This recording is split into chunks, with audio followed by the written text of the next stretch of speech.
I think today, especially with the youth today, the information is there.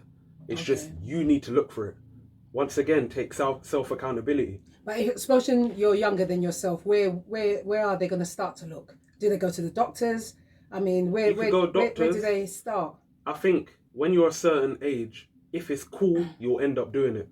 If it's got that cool factor to it, you'll end up doing it. But if it's just this kind of like doctor type room, you're in front of like a therapist or something, not many people would be willing to do that because it's out of their comfort zone. Okay. So you need to kind of have it relatable to your lifestyle. Make it like a comfortable space for them to go to. Space. Non-judgmental. Even like a youth club. When I used to go to a youth club and I used to do mentoring at the youth club, that was a safe, quote unquote, safe space. So anyone could open up more. Yeah. There's football, there's basketball, there's tennis, there's sports, there's everything that will make you want to open up much more.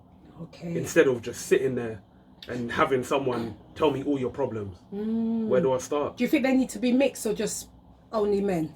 I think men need a space of their own. I do.